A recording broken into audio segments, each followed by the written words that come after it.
Okay, so if you're looking at the intake from the front, you've got two vacuum ports here, one here and one here. Make sure that all those have, good hoses going to them. They're going to the right place, or that they're capped off. One of these used to go to the smog pump, so it should have a cap on it.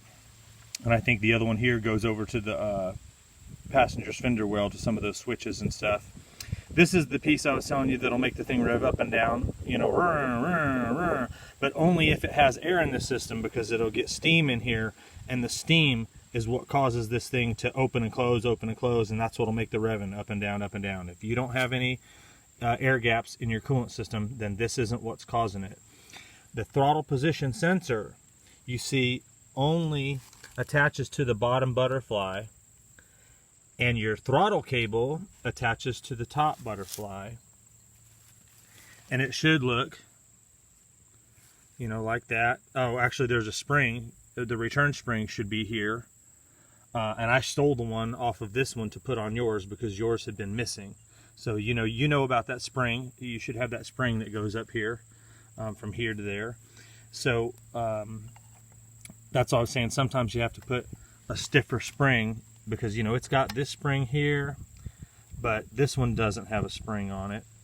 So anyway, springing the throttle helps sometimes, but it sounds to me like the reason it's doing it is because it's just not coming back to the correct idle speed.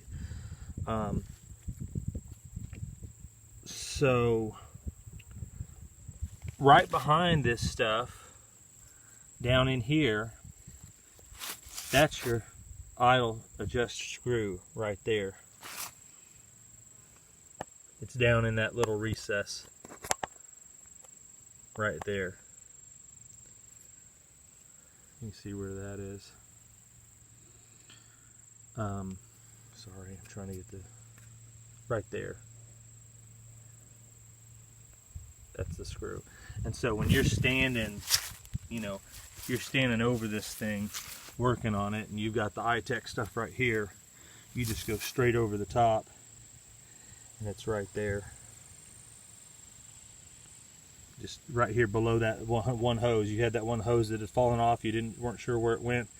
That idle screw is right down below that, and if you turn that screw in, the idle will come down.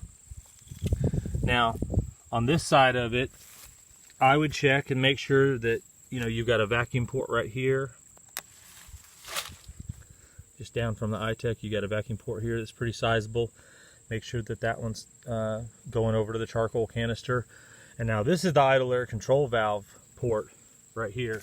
So when we're looking at iTech, this is the idle air control valve port. That's huge.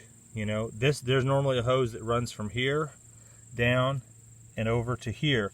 This is the idle air control valve. This is on the bottom side. As you can see, it's got a hole in it. I sent you one of these in that box last week.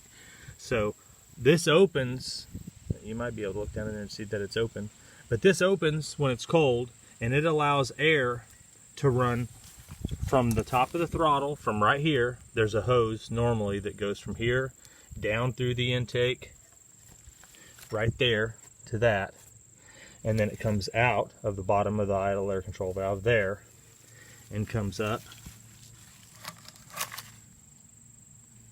and attaches here.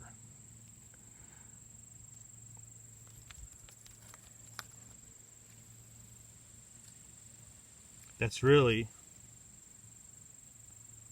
about it. So my guess is either the idle air control valve maybe came unplugged and it's allowing that extra air, and so when you turn the car on and it warms up, this element right here, it's a bimetal coil, and it closes this valve up so that you don't have this air going anymore. So in the same way that you start your motor up cold in the morning and it has extra air, this is the unit that's allowing for that extra air. And if this unit's not doing its job and it's not closing, or this plug has come undone, it's not going to bring your idle down. It won't allow the idle to come back down because it's allowing all that extra air to come in right here. So I suppose that's one thing you could do really quick, would be just cap that.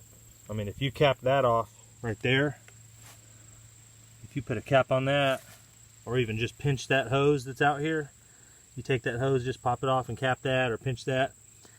Or you could do it up top.